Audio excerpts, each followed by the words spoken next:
जी हाँ डियर, तो यहाँ पे मैं आपको बता दूँ कि मेडिकल प्रोफ़ेशन से जुड़े हुए जो भी लोग हैं उनके लिए विदेशों में, जी हाँ, उनके लिए विदेशों में रोज़गार के अवसर जो है यहाँ पे क्रिएट हुए हैं।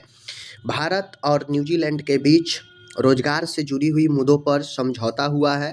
भारत न्यूज़ीलैंड मुक्त व्यापार समझौता, यानी भारत न्यूजीलैंड के बीच जो ट्रेड समझौता होता है एक दूसरे देश के बीच में, वह समझौता हुआ है। और ये समझौता मेडिकल क्षेत्र में हुआ है, ठीक है। और मेडिकल क्षेत्र में हुआ है तो इसमें जो भी डॉक्टर्स होंगे, पैरामेडिकल स्टाफ होंगे, नर्सेज होंगी, उनको काफ़ी ज़्यादा फ़ायदे होने वाला है। जो सोच रहे हैं एब्रॉड जाने का, विदेश में जाने का, सेटल होने का, पैसा बहुत सारा कमाने का, तो उनके लिए एक अच्छा अवसर होता है कि सरकार के थ्रू जो समझौता हुआ है, उसके थ्रू जो है वो जा सकते हैं वीज़ा लगाकर, और वो जो है जॉब के पर्पज़ से आगे जा सकते हैं, ठीक है। हुआ क्या है देखिए, जैसे आपको मैं बता दूं कि यहाँ पे वैश्विक मांग के अनुरूप डॉक्टरों, नर्सों और पैरामेडिकल स्टाफ की बढ़ेगी आवश्यकता। यहाँ पे जो समझौता हुआ है उसके अंतर्गत मेडिकल क्षेत्र में खास कर ध्यान दिया गया है। और जो डिमांड बढ़ रहे हैं डॉक्टर, नर्सेज, पैरामेडिकल स्टाफ की, इसके लिए समझौता किया गया है कि अगर ऐसे कोई कैंडिडेट वीज़ा अप्लाई न्यूजीलैंड में करता है तो उसको ज़्यादा दिक्कत डिफ़िकल्ट नहीं होगा, और काफ़ी अच्छा से सरकार भी उसे सपोर्ट करेगी और वो जाकर वहाँ पे अपना प्रोफ़ेशन जो है प्रैक्टिस कर सकते हैं, ठीक है। फार्मास्यूटिकल और मेडिकल डिवाइसेज निर्माण सेक्टर में पेशेवरों की मांग में होगी वृद्धि, ठीक है ना। अब जो भी फार्मा कंपनी है, मेडिकल डिवाइस से जो बनाती कंपनी है, उसमें जो भी प्रोफेशन है, उस प्रोफेशनल व्यक्ति है, उसको डिमांड बढ़ेंगी। अंतर्राष्ट्रीय मानकों के अनुरूप प्रशिक्षण और कौशल उन्नयन के अवसर, अब जो जाएंगे, जाने का प्रयास करेंगे, उनको ट्रेनिंग भी दिया जाएगा, उनको स्किल भी नए-नए सिखाया जाएगा। आयुष, वेलनेस, योग और पारंपरिक चिकित्सों से जुड़े पेशेवरों के लिए नए अवसर बढ़ेंगे, ठीक है, जो आयुष से जुड़े हुए हैं। उसके बाद है अनुसंधान, सार्वजनिक स्वास्थ्य और हेल्थ मैनेजमेंट में करियर के नए विकल्प बनेंगे।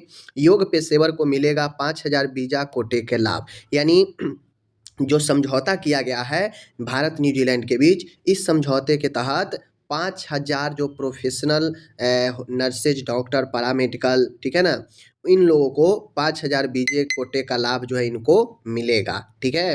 और मैं बता दूं कि ये जो मैं किया हूँ, ये मैं अपने मन से नहीं बता रहा हूँ, ठीक है। ये स्वास्थ्य मंत्री है बिहार के, उन्होंने जो है अपने ऑफिशियल पेज से बताया है। तो जो रखते हैं दिलचस्पी एब्रॉड जाने का, अब मैं बता दूं एब्रॉड जाने से क्या फ़ायदा होता है। न्यूजीलैंड में जाएंगे तो न्यूजीलैंड में जो नर्सेज की सैलरी है, जो एक्सपीरियंस अगर 1 से 2 साल एक्सपीरियंस है, उनको 3 से 4 लाख रुपए पर मंथ मिलते हैं, ठीक है, 3 से 4 लाख। जो नॉन एक्सपीरियंस है उनको जो है 2 से 2.5 लाख मिलता है, 2 से 2.5 लाख के आसपास उनको मिलता है, ठीक है, जो नॉन एक्सपीरियंस है पर मंथ, समझ गए। जो साल भर 2 साल का एक्सपीरियंस है उनको 3, साढ़े 3, 4 ऐसे पर लाख पर इतना पर महीना मिलता है वेतन। डॉक्टर होंगे उनको 7 से 8 लाख, ठीक है, सैलरी। तो इस हिसाब से विदेश में काम करना, नौकरी करना, सेटल होना, पैसे कमाना बहुत लोग चाहते हैं, लेकिन उनका पैसा और उनको काफ़ी ज़्यादा मेहनत, भाग-दौड़, डॉक्यूमेंटेशन वगैरह-वगैरह, लैंग्वेज डिफ़िकल्ट, इन सब में जो है उनको दिक्कत होता है। लेकिन भारत सरकार ने जो समझौता किया है, इसके तहत लाभ मिलेगा और आपको ट्रेनिंग वगैरह भी दिया जाएगा। बात समझ रहे हैं? तो ये सरकार का एक प्रयास है कि हमारे यहाँ से लोग जाएँ, अच्छे जीवन बनाएँ, उन्नत जीवन बजाएँ, रोज़गार बढ़े, ठीक है? बाकी चलिए, आपको अगर लगता हो तो आप इसका विस्तृत जानकारी ले सकते हैं अगर इंटरेस्टेड है तो।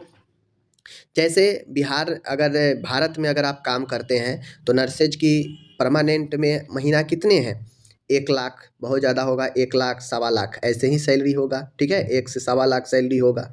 और क्या होगा अगर जो पुराना हो गई होंगी तो, समझ गए। लेकिन यहीं पे मैं बात करूँ, आप न्यूजीलैंड में जाते हैं तो यही सैलरी जो यहाँ पे पुराने स्टाफ कमा रहे हैं, 1 लाख, सवा लाख, वो सीधा दुगुना हो जाता है फ्रेशर में जब आप विदेश जाते हैं तो। बात समझ रहे हैं? नो डाउट कि वहाँ पे खर्च भी ज़्यादा है।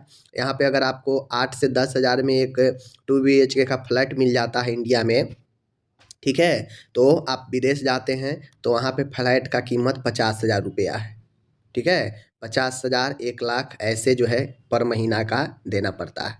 तो वहाँ पे खर्च भी ज़्यादा है, ज़ाहिर-सी बात है। लेकिन फिर भी जो सेटल हो जाते हैं, धीरे-धीरे बहुत पैसा कमाते हैं कुछ दिनों में। तो चलिए एक अपडेट न्यूज़ था, मैंने आपको बता दिया। धन्यवाद।